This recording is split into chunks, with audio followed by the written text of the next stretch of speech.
الصلاۃ والسلام علیک یا رسول اللہ، الصلاۃ والسلام علیک یا حبیب اللہ، الصلاۃ والسلام علیک یا نبی اللہ، الصلاۃ والسلام علیک یا نور اللہ، وعلی آلک واصحابک یا حبیب اللہ، صلی اللہ تعالی علیہ وسلم۔ میرے پیارے آقا صلی اللہ تعالی علیہ وسلم کے پیارے دیوانوں، ماہ رمضان میں گناہ کرنے والوں کے انجام سے متعلق گفتگو کرنے سے پہلے میں نے ضروری سمجھا کہ آج جن چیزوں کی کثرت کے بارے میں آقا کریم صلی اللہ علیہ وسلم نے ماہ رمضان شریف میں حکم دیا ہے، مختصر وہ باتیں آپ کی سماعتوں کے حوالے کر دوں تاکہ ایک ذہن بن جائے کہ ماہ رمضان میں ان چیزوں کی ہمیں کثرت کرنی ہے۔ آقا کریم صلی اللہ علیہ وسلم نے ارشاد فرمایا، صحیح ابن خزیمہ جلد 3 میں یہ حدیث مبارکہ موجود ہے، رسول گرامی وقار صلی اللہ علیہ وسلم نے فرمایا، اس مہینے میں 4 باتوں کی کثرت کرو۔ ماہ رمضان میں کتنی باتوں کی کثرت کرو؟ بولیے 4 باتوں کی۔ ان میں سے 2 ایسی ہیں جن کے ذریعے تم اپنے رب کو راضی کرو گے۔ 2 چیزیں ایسی ہیں جس سے کس کو راضی کرو گے؟ سب کو راضی کرو گے۔ اور بقیہ 2 سے تمہیں بے نیازی نہیں، یعنی اس کے بغیر تمہارا کوئی چارہ نہیں۔ 2 سے رب کو راضی کرو گے اور 2 کے بغیر تمہارا کوئی چارہ نہیں ہے۔ وہ باتیں جن کے ذریعے تم اپنے رب کو راضی کرو گے وہ یہ ہیں۔ کن چیز سے ماہ رمضان میں کثرت سے اپنے رب کو راضی کرو گے؟ تو ان میں سے پہلی چیز ہے، آقا کریم صلی اللہ علیہ وسلم نے فرمایا، لا الہ الا اللہ کی گواہی دینا، یعنی اس ماہ مبارک کے اندر کلمہ طیبہ کی کثرت کرنا اور اس کا ورد اپنی زبان پر جاری رکھنا، اللہ کو وحدہ لا شریک ماننا اور اس کے پیارے حبیب صلی اللہ علیہ وسلم کو اللہ کا بندہ اور رسول ماننا۔ تو ماہ رمضان المبارک میں کلمہ طیبہ کی کثرت کریں گے تو اللہ راضی ہوگا۔ دوسری بات رسول اعظم صلی اللہ علیہ وسلم نے فرمائی، وَتَسْتَغْفِرُونَ، اور اللہ سے مغفرت چاہنا۔ فرمایا گیا ماہ رمضان کے اندر استغفار کی کثرت کرو، خاص طور پر سحری کے وقت اللہ سے مغفرت کی بھیک مانگنا۔ یہ اولیاء کی شان ہے کہ قرآن کہتا ہے وَالْمُسْتَغْفِرِينَ بِالْأَسْحَارِ، کہ اللہ والے جو ہوتے ہیں وہ سحری کے وقت اللہ کی بارگاہ میں استغفار کرتے ہیں۔ تو کثرت کے ساتھ ماہ رمضان المبارک میں استغفار کریں، مطلب یہ کہ اللہ سے مغفرت کی بھیک مانگیں۔ تو جو بندہ ماہ رمضان المبارک میں کلمہ طیبہ کی کثرت کرتا ہے اور استغفار کی کثرت کرتا ہے تو ان دونوں کی کثرت کی وجہ سے اللہ رب العزت جل جلالہ راضی ہو جاتا ہے۔ اور وہ 2 چیزیں جس سے اللہ کا بندہ بے نیاز نہیں ہو سکتا، وہ 2 چیزیں کون سی ہیں؟ تو پہلی چیز اللہ سے جنت کا سوال کرنا، اسألک الجنہ، مولا میں تجھ سے جنت کا سوال کرتا ہوں۔ ماہ رمضان المبارک میں یہ دعا کرنا، یہ اس سے آدمی مرنے کے بعد کہیں تو جانا ہے، تو اللہ کرے اس کے حبیب کے صدقے میں ہم سب کو جنت نصیب ہو جائے، ٹھیک ہے نا؟ تو اللہ سے ماہ رمضان میں جنت کی طلب، جنت کا سوال کرنا، اور یہ سوال کثرت سے کرنا۔ زیادہ سے زیادہ اس کا سوال کرنا. اور اسی کے ساتھ ساتھ دوسری چیز جس سے بندہ بے نیاز نہیں وہ ہے جہنم سے پناہ مانگنا. فَتَسْأَلُونَ اللَّهَ الْجَنَّةَ وَتَعُوذُونَ بِهِ مِنَ النَّارِ. اور جہنم سے اللہ کی پناہ مانگنا کہ اللہ تو اپنے فضل سے ہمیں جہنم سے بچا. یہی وجہ ہے کہ 4 رکعت تراویح کے بعد جب تسبیح پڑھی جاتی ہے سبحان الملک القدوس سبحان ذی الملک والملکوت سبحان ذی العزت والعظمت والہیبت والقدرت والکبریاء والجبروت سبحان الملک الحی الذی لا ینام ولا یموت سبوح قدوس ربنا ورب الملائکۃ والروح. آگے اللہم اجرنا من النار یا مجیر یا مجیر یا مجیر برحمتک یا رب. یہ جہنم سے پناہ مانگی جاتی ہے. یہ دعا ہر 4 رکعت کے بعد تسبیح کے بعد ہم یہ پڑھتے ہیں نا. اس میں کیا ہے اللہ سے جہنم سے بچنے کی دعا کر رہے ہیں, اللہ کی پناہ چاہ رہے ہیں, اللہ سے بچنے کی دعا کر رہے ہیں. تو یہ 4 چیزوں کی رمضان میں کثرت کرنے کا اللہ کے رسول صلی اللہ علیہ وسلم نے حکم فرمایا. 2 چیزوں سے اللہ راضی ہوتا ہے اور 2 چیزیں ایسی ہیں جس سے بندہ بے نیاز نہیں ہو سکتا. میرے پیارے آقا صلی اللہ تعالی علیہ وسلم کے پیارے دیوانوں, اب آئیے, چونکہ میں نے کل جمعہ میں یہ وعدہ کیا تھا کہ میں 4 چیزوں کے بارے میں عرض کروں گا, تو میں نے حسب وعدہ آج یہ عرض کر دیا. اب میری گفتگو کا آج کا جو موضوع ہے اس کی طرف ہم چلتے ہیں. پروردگار جل جلالہ ارشاد فرماتا ہے وَمَن يَعْصِ اللَّهَ وَرَسُولَهُ وَيَتَعَدَّ حُدُودَهُ يُدْخِلْهُ نَارًا خَالِدًا فِيهَا وَلَهُ عَذَابٌ مُهِينٌ. صدق اللہ العظیم. میرے پیارے آقا صلی اللہ تعالی علیہ وسلم کے پیارے دیوانوں, اللہ عز و جل ارشاد فرماتا ہے اور جو اللہ اور اس کے رسول کی نافرمانی کرے اور اس کی کل حدوں سے بڑھ جائے, اللہ اسے آگ میں داخل کرے گا جس میں ہمیشہ رہے گا اور اس کے لیے خواری کا عذاب ہے. عذاب کی بھی کئی قسمیں ہیں. ایک عذاب ہے اور ایک عذاب خواری والا, ذلیل کرنے والا عذاب.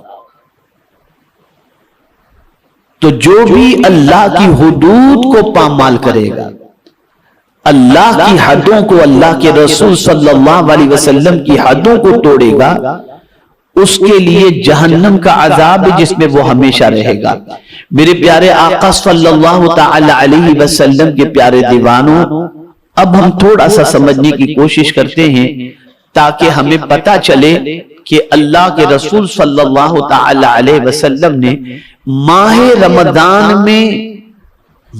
رمضان کی توہین کرنے والے اور ماہ رمضان میں گناہ کرنے والے, ماہ رمضان میں اللہ کی نافرمانی کرنے والے, ماہ رمضان میں اللہ کے رسول صلی اللہ علیہ وسلم کی نافرمانی کرنے والوں کے لیے کیا ارشاد فرمایا ہے تاکہ ہم سمجھ سکیں اور ان گناہوں سے بچنے کی کوشش کر کے اللہ کے عذاب سے بچنے کی کوشش کریں. رسول گرامی وقار صلی اللہ تعالی علیہ وسلم نے ارشاد فرمایا, المعجم الاوسط کے اندر یہ حدیث مبارکہ موجود ہے. رسول اعظم صلی اللہ علیہ وسلم نے ارشاد فرمایا, جس نے اس ماہ میں کوئی نشہ آور شے پی یا کسی مومن پر بہتان باندھا یا اس ماہ میں کوئی گناہ کیا تو اللہ عز و جل اس کے 1 سال کے اعمال برباد فرما دے گا. اب رسول اعظم صلی اللہ علیہ وسلم ماہ رمضان کے بارے میں نصیحت فرماتے ہیں, پس تم ماہ رمضان میں کوتاہی کرنے سے ڈرو کیونکہ یہ اللہ عز و جل کا مہینہ ہے. اللہ تعالیٰ نے تمہارے لیے 11 مہینے کر دیے کہ ان میں نعمتوں سے لطف اندوز ہو اور تلذذ یعنی لذت حاصل کرو, اور اپنے لیے 1 مہینہ خاص کر لیا ہے. بس تم ماہ رمضان کے معاملے میں اللہ سے ڈرو. اے رسول گرامی وقار صلی اللہ تعالی علیہ وسلم کے پیارے دیوانوں، ماہ رمضان المبارک میں نشہ آور چیزوں کے پینے کے بارے میں رسول اعظم صلی اللہ علیہ وسلم نے یہ فرمایا، اور ساتھ ہی ساتھ مومن پر بہتان۔ آخر ماہ رمضان کے لیے رسول اعظم صلی اللہ علیہ وسلم نے یہ بہتان والی بات کیوں فرمائی؟ تو آپ دیکھیں گے کہ اس ماہ مبارک کے اندر لوگوں کا حال یہ ہوتا ہے کہ ٹائم پاس کرنے کے لیے بیٹھ کر کے گپ شپ کرتے ہوتے ہیں، لینے دینے کا معاملہ ہوتا ہے، پیسے کا معاملہ، دوسرا معاملہ اس ماہ مبارک میں ہوتا ہے، تو ایک دوسرے پر بہتان لگاتے رہتے ہیں، بیٹھ کر کسی کی غیبت کر رہے ہوتے ہیں، بیٹھ کر کسی کی چغلی کر رہے ہوتے ہیں، اور صرف بہتان ہی کے حوالے سے رسول اعظم صلی اللہ علیہ وسلم نے نہیں فرمایا، بلکہ آقا کریم صلی اللہ تعالی علیہ وسلم نے ارشاد فرمایا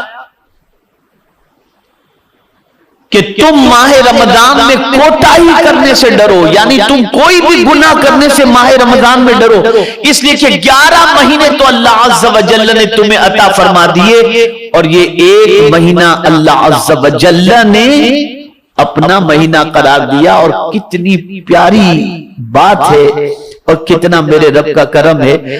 اگر میں یہ کہوں تو غلط نہ ہوگا، ذہن میں بٹھائیے گا یہ بات، میں یہ کہوں تو غلط نہ ہوگا، جو 11 مہینے تک اللہ سے دور رہے نا، اللہ اس مہینے کے ذریعے بندے کو اپنے سے قریب کرنا چاہتا ہے۔ اللہ چاہتا ہے کہ میرا بندہ مجھ سے قریب ہو جائے۔ اب کون اس کو قریب کرنے سے بندے کو روکتا تھا؟ شیطان روکتا تھا نا۔ چلو بڑے شیطان کو ہم نے قید کر دیا، جہنم کو ہم نے تالے لگا دیے، بند کر دیے جہنم کے دروازے، جنت کے دروازے تمہارے لیے کھول دیے، اور تمہارے لیے ہم نے نفل کے ثواب کو فرض کے برابر کر دیا، اور فرض کے ثواب کو 70 فرضوں کے برابر کر دیا۔ تمہارے لیے رحمت کے دروازے ہم نے کھول دیے، تمہارے لیے مغفرت کے دروازے ہم نے کھول دیے۔ کیا بندو پھر بھی تم میرے قریب نہیں ہوگے؟ یہ مہینہ ہمیں رب سے قریب کرنے کے لیے آتا ہے، یہ مہینہ اللہ کی بارگاہ کے اندر کھڑے رہنے کا سلیقہ دینے کے لیے آتا ہے۔ ہم اگر اس ماہ مبارک کا احترام نہ کریں اور اس ماہ مبارک کے اندر اللہ رب العزت جل جلالہ کی نافرمانی کریں، تو میرے پیارے آقا صلی اللہ تعالی علیہ وسلم کے پیارے دیوانوں، رب قدیر جل جلالہ کی بارگاہ میں منہ دکھانے کی ہم کنڈیشن میں نہیں رہیں گے۔ اس لیے ماہ رمضان المبارک کے اندر خاص طور پر اپنے دامن کو گناہوں سے بچانے کی کوشش کرو۔ مزید سماعت فرمائیں۔ کسی مومن پر بہتان باندھنا، کسی مومن پر بہتان باندھنا، بہتان کسے کہتے ہیں؟ اس مومن بندے نے وہ کام نہیں کیا اور ہم نے اس بندے کی طرف وہ بات منسوب کر دی کہ اس نے ایسا کیا، میرا گمان ہے کہ وہ ایسا کیا ہوگا، بہتان لگانا ہم نے شروع کیا۔ بندہ جانتا نہیں، خدا کی قسم یہ کتنا بڑا گناہ ہے، نہیں جانتا یہ بہتان لگانا کتنا بڑا گناہ ہے۔ اب سنیے، سنن ابو داؤد کی حدیث ہے، آقا کریم صلی اللہ علیہ وسلم ارشاد فرماتے ہیں، مومن پر بہتان باندھنا بھی حرام اور جہنم میں لے جانے والا کام ہے۔ حدیث پاک میں ہے، وَمَنْ قَالَ فِي مُؤْمِنٍ مَا لَيْسَ فِيهِ أَسْكَنَهُ اللَّهُ رَدْغَةَ الْخَبَالِ حَتَّى يَخْرُجَ مِمَّا قَالَ۔ اللہ اکبر، اللہ اکبر۔ آقا کریم صلی اللہ علیہ وسلم ارشاد فرماتے ہیں، جو کسی مومن کے بارے میں ایسی چیز کہے جو اس میں نہ ہو، تو اللہ عز و جل اس بہتان لگانے والے کو اس وقت تک روغت الخبال میں رکھے گا یہاں تک کہ وہ اپنی کہی ہوئی بات سے نکل جائے۔ اب آپ سوچتے ہوں گے روغت الخبال کیا چیز ہے، تو سنیے، آقا کریم صلی اللہ علیہ وسلم فرماتے میرۃ المناجی کے اندر روغت الخبال کی تشریح فرمائی گئی، فرمایا گیا روغت الخبال جہنم میں وہ مقام ہے جہاں دوزخیوں کا خون اور پیپ جمع ہوتا ہے، جہاں جہنمیوں کا خون اور پیپ جمع ہوتا ہے۔ اس لیے مومن پر بہتان تراشی سے بچو، ہمیشہ بچو، لیکن خاص طور پر ماہ رمضان میں رسول اعظم صلی اللہ علیہ وسلم نے اس چیز کے بارے میں تاکید فرمائی ہے، پیغمبر رحمت صلی اللہ علیہ وسلم نے، اس لیے اس چیز کا خیال رکھو۔ آقا کریم صلی اللہ تعالی علیہ وسلم کے حوالے سے حضرت ام ہانی رضی اللہ تعالی عنہ سے روایت ہے کہ رسول اعظم صلی اللہ علیہ وسلم نے ارشاد فرمایا کہ اس ماہ میں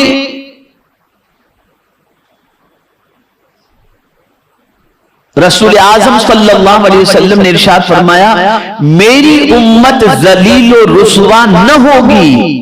توجہ چاہوں گا، آقا کریم صلی اللہ علیہ وسلم ارشاد فرماتے ہیں میری امت ذلیل و رسوا نہ ہوگی جب تک کہ ماہ رمضان کا حق ادا کرتی رہے گی۔ عرض کی گئی یا رسول اللہ صلی اللہ علیہ وسلم، ماہ رمضان کے حق کو ضائع کرنے میں ان کا ذلیل و رسوا ہونا کیا ہے؟ یعنی اگر کوئی ماہ رمضان کا حق ضائع کرتا ہے تو ان کا ذلیل و رسوا ہونا کیا ہے؟ ماہ رمضان کا حق کیا ہے ذرا پتہ چلے، اور وہ حق کا ضائع کرنا کیا یہ پتہ چلے تاکہ رسوا ہونے سے بچا جائے۔ اللہ اکبر۔ تو رسول اعظم صلی اللہ علیہ وسلم نے فرمایا اس ماہ میں ان کا حرام کاموں کا کرنا، پھر فرمایا جس نے اس ماہ میں زنا کیا یا شراب پی تو اگلے رمضان تک اللہ عز و جل اور جتنے آسمانی فرشتے ہیں سب اس پر لعنت کرتے ہیں۔ پس اگر یہ شخص اگلے ماہ رمضان کو پانے سے پہلے ہی مر گیا تو اس کے پاس کوئی ایسی نیکی نہ ہوگی جو اسے جہنم کی آگ سے بچا سکے۔ پس تم ماہ رمضان کے معاملے میں اللہ سے ڈرو، رسول اعظم صلی اللہ علیہ وسلم۔ اب میں ان لوگوں سے پوچھنا چاہتا ہوں جو ماہ رمضان المبارک میں یہ کہتے دکھائی دیتے ہیں ہماری رات نہیں کٹتی، ٹائم پاس نہیں ہوتا، اس لیے کیرم کھیلتے ہیں، اس لیے لوڈو کھیلتے ہیں، اس لیے ویڈیو گیم کھیلتے ہیں، اس لیے پیچھے بیٹ کھیلتے ہیں۔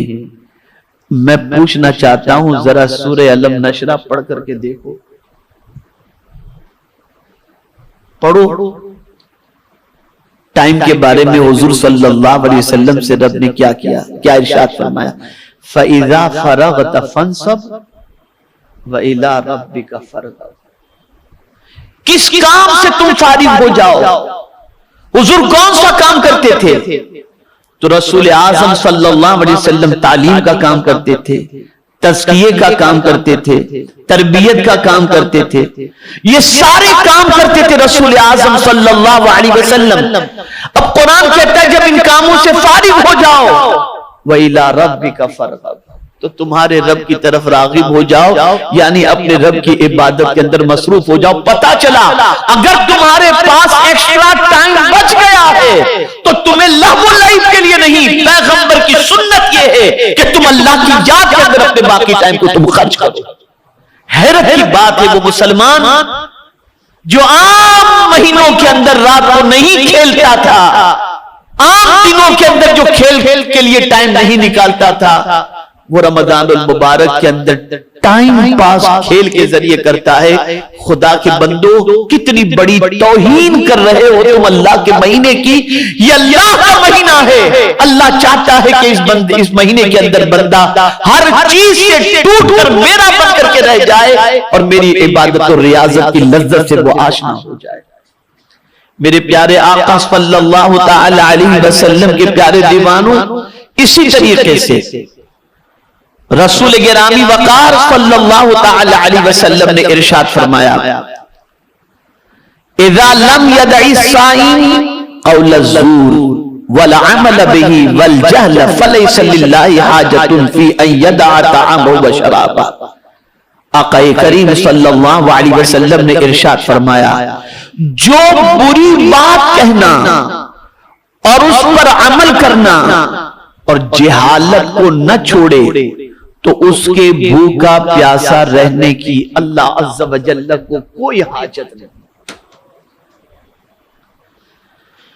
یعنی اگر کوئی شخص ماہ رمضان میں روزے سے ہے, بھوکا بھی ہے, پیاسا بھی ہے اور اپنی بیوی کے قرب سے جماع سے بچ بھی رہا ہے, لیکن اس کی زبان جھوٹ بول رہی ہے, وہ گناہوں کے کام کر رہا ہے اور اسی کے ساتھ ساتھ اس کا عمل جہالت سے بھرا ہوا ہے, یعنی جھگڑے فساد کرتا ہے, تو رسول اعظم صلی اللہ علیہ وسلم فرماتے ہیں اس کا بھوکا رہنا پیاسا رہنا اللہ کو اس کی کوئی حاجت نہیں. میرے پیارے آقا صلی اللہ تعالی علیہ وسلم کے پیارے دیوانوں اس سے یہ بات اچھی طریقے سے سمجھ میں آئی کہ اللہ کے رسول صلی اللہ علیہ وسلم کے اس فرمان سے صرف بھوک اور پیاس سے ہی بچنے کا نام یا عمل زوجیت سے بچنے کا نام ہی روزہ نہیں ہے, بلکہ یہ روزہ ہماری زبان کا بھی ہے, ہماری آنکھوں کا بھی ہے, ہمارے ہاتھ کا بھی ہے, ہمارے پیر کا بھی ہے, ہمارے دل کا بھی ہے. یہ ساری چیزیں ہمیں کنٹرول میں رکھنی چاہیے. اور اگر ہم نے اللہ اور اس کے رسول جل جلالہ صلی اللہ علیہ وسلم نے جو حد متعین فرما دی اس حد کو ہم نے کراس کیا تو قرآن کہتا ہے وَمَن يَعْصِ اللَّهَ وَرَسُولَهُ وَيَتَعَدَّ حُدُودَهُ يُدْخِلُ نَارًا خَالِدًا فِيهَا, اللہ اس کو ہمیشہ کے لیے جہنم میں داخل فرما دے گا. میرے پیارے آقا صلی اللہ تعالی علیہ وسلم کے پیارے دیوانوں, اب آئیے تھوڑا میں سمجھا دوں تاکہ آپ سمجھ سکیں. علماء بھی ہیں اور آپ حضرات بھی ہیں. قرآن مقدس میں روزے کے حوالے سے فرمایا گیا جس لفظ کا انتخاب ہوا وہ ہے صوم یا صیام. اب اس کا ٹرانسلیشن روزہ نہیں بنتا. صوم کا ٹرانسلیشن عربی کے اندر اگر آپ دیکھیں تو عربی میں صوم کا ترجمہ روزہ نہیں بنتا. کسی بھی ڈکشنری کو اٹھا کر دیکھ لیجئے, صوم کا معنی ہوتا ہے امساک, رکنا. پھر روزہ کیوں کہا جاتا ہے؟ تو چونکہ بندہ دن کے اندر صبح صادق سے غروب آفتاب تک دن میں ان تین چیزوں سے رکتا ہے تو وہ روز ہوتا ہے نا. امروز کہتے ہیں آج کا دن, تو روز. تو اس وجہ سے اس کو روزہ کہا جاتا ہے, اس وجہ سے. ورنہ صوم کا معنی جو ہے نا یہ روزہ اس کا معنی بنتا ہی نہیں. اگر روزہ اس کا معنی بنتا ہے تو پھر رسول اعظم صلی اللہ تعالی علیہ وسلم کے حوالے سے پھر کیا کہیں گے؟ صوم وصال کیوں کہتے ہیں, روزے وصال کیوں نہیں کہتے؟ اس لیے کہ آقا کریم صلی اللہ علیہ وسلم تو دن کو بھی نہیں کھاتے تھے, رات کو بھی نہیں کھاتے تھے, مسلسل کئی دنوں تک حضور نے کچھ کھایا پیا نہیں. اسے صوم وصال کہتے ہیں, روزہ وصال نہیں کہتے. کہیں ترجمے میں روزہ وصال نہیں پڑھیں گے آپ, صوم وصال. تو صوم کا معنی ہوتا ہے رکنا, اسی کی جمع ہے صیام. تو کیا صرف کھانے پینے اور عمل زوجیت سے بچ جانا یا رک جانا؟ ہاں، اصطلاح شریعت کے اندر اس کو ضرور روزہ کہتے ہیں، ان تین چیزوں سے رک جانے کو۔ اور یہاں میں اگر کہوں تو یہ منفی عبادت ہے، کرنے کا کچھ نہیں ہے، نہ کرنے کا نام ہے۔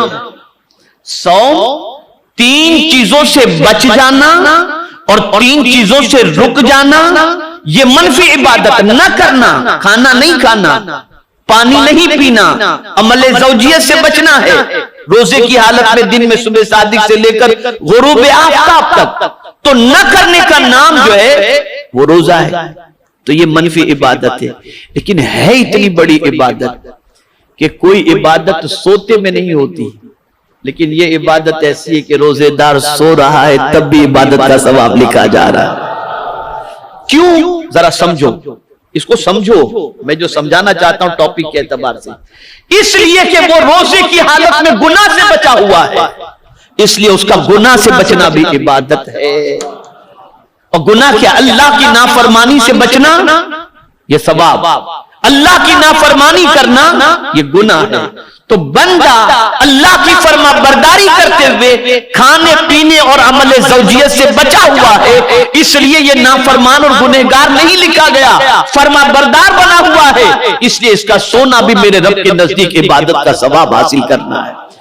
اب مفسرین فرماتے ہیں کہ جو بندہ یہ سمجھتا ہے کہ ان تین چیزوں سے بچنے ہی کا نام روزہ ہے، اصطلاح شریعت کے اندر تو یہ ہو جائے گا، لیکن روزے کی برکات سے محروم رہے گا، اس کی زندگی اس کے نام اعمال میں اگر اس نے زبان کو جھوٹ سے نہیں روکا، غیبت سے نہیں روکا، بہتان سے نہیں روکا۔ صحیح بخاری کی حدیث ہے، اللہ کے رسول صلی اللہ علیہ وسلم فرماتے ہیں اس کے نام اعمال میں بھوکا پیاسا لکھا جائے گا، فاقہ لکھا جائے گا، فاقے کے علاوہ اور کوئی چیز لکھی نہیں جائے گی، اور اللہ کو ایسے بندے کے بھوکے رہنے کی کوئی پرواہ ہے ہی نہیں۔ پتا چلا زبان کا بھی روزہ ہے، زبان کو کنٹرول میں رکھو رمضان میں، نگاہ کو کنٹرول میں رکھو، ہاتھ پیر کو کنٹرول میں رکھو، پورے وجود کو اللہ کی نافرمانی سے روکو۔ وہ لوگ جو ماہ رمضان کی راتوں کے اندر کیرم کھیلتے ہیں، دن میں اپنے ٹائم پاس کرنے کے لیے گیم کھیلتے ہیں، کیا جواب دیں گے اللہ کی بارگاہ میں کہ اس نے اللہ کے اتنے مقدس مہینے کی اتنی بڑی توہین کی؟ کیا جواب دیں گے؟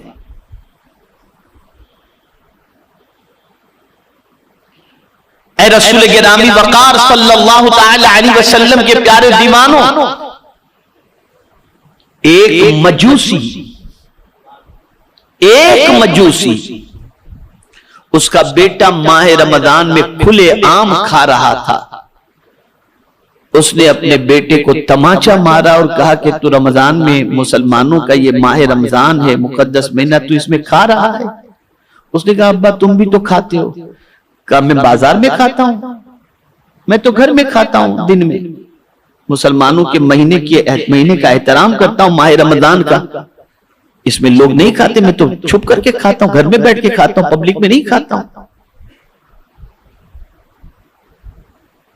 پھر اس کے بعد اس کا انتقال ہوا تو کسی نے دیکھا کہ جنت میں ٹہل رہا ہے، وہ مجوسی جنت میں ٹہل رہا ہے۔ پوچھنے والے نے پوچھا تم جنت میں کیسے پہنچ گئے، تم تو مجوسی تھے؟ کہا مرنے سے پہلے اللہ نے اسلام کی توفیق عطا فرما دی۔ کہا کس وجہ سے؟ کہا وہ جو میرے بیٹے کو رمضان کی توہین کرنے پر میں نے تماچا مارا تھا نا، اللہ کو مہینے کا احترام کرنا میرا اتنا پسند آ گیا کہ مرنے سے پہلے اس نے اسلام کی توفیق عطا فرما دی اور مجھے جنت عطا فرما دی۔ کیا ہو گیا ہے مسلمانوں کو، کیا ہو گیا ہے؟ اتنے مقدس مہینے میں نجات کا پروانہ حاصل کرنے کی بجائے خود شیطان بن کر کے شیطانی کام کرتے ہیں۔ ڈرو اللہ سے۔ حضور صلی اللہ علیہ وسلم نے فرمایا ماہ رمضان کے سلسلے میں اللہ سے ڈرو۔ ایک فضیلت میں آپ کے سامنے پیش کروں، جب سے میں نے یہ حدیث سنی اور پڑھی، میں نے اللہ کی بارگاہ میں دعا کی تھی، اللہ تعالیٰ نے کرم فرمایا، اس کے حبیب صلی اللہ علیہ وسلم کے صدقہ طفیل آقا کریم صلی اللہ علیہ وسلم ارشاد فرماتے ہیں جس نے ماہ رمضان میں عمرہ کیا اس نے گویا میرے ساتھ حج ادا کیا۔ یہ ہے ماہ رمضان۔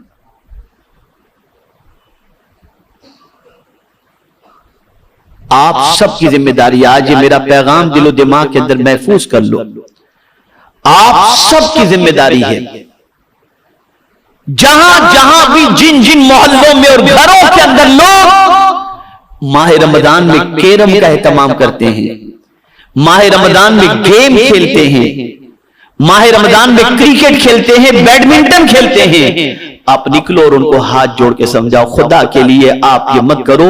حضور فرماتے میری امت اس وقت تک رسوا نہ ہوگی جب تک کہ ماہ رمضان کا احترام کرتی رہے گی۔ آج اگر ہم رسوا ہو رہے ہیں، ذلیل ہو رہے ہیں، تو اس کی سب سے بڑی وجہ یہی ہے کہ ہم نے ماہ رمضان کا احترام کرنا چھوڑ دیا ہے۔ کعبہ بلا کر دیتا ہے، حج کرنا ہو تو وہاں جاؤ، مینا جاؤ، عرفات جاؤ، تب جا کر کے آپ کا حج ہوگا۔ لیکن اے ماہ رمضان تیری عظمتوں پر قربان، تو بلا کر نہیں دیتا، تو خود آ کر ہمیں دیتا ہے، یہ تو آ کر دے رہا ہے۔ اس ماہ مبارک کا احترام کرو، اس ماہ مبارک میں گناہوں سے بچو، اس ماہ مبارک میں کثرت سے عبادت کرو۔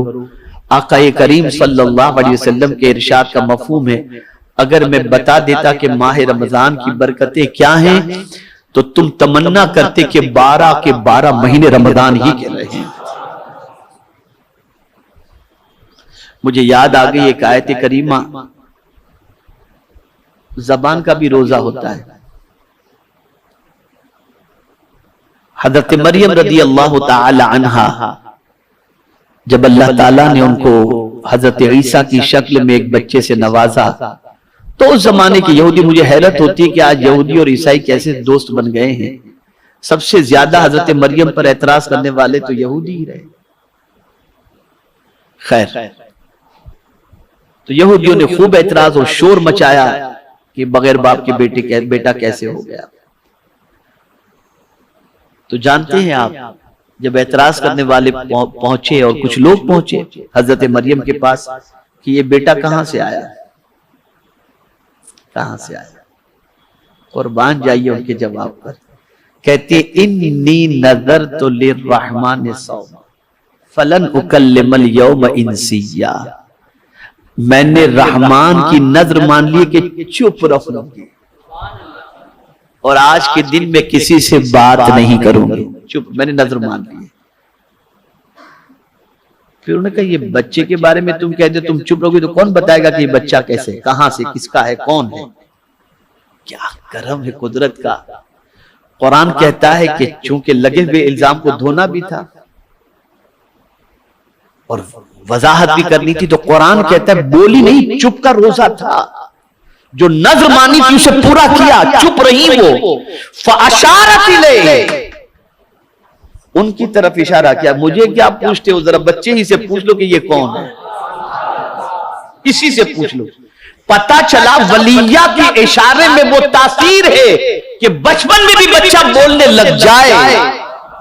اور حضرت مریم وہ اللہ کی بندی ہے جن کو آئیڈیل بنانے کا حکم دیا گیا، اتنی پاکیزہ طیبہ طاہرہ۔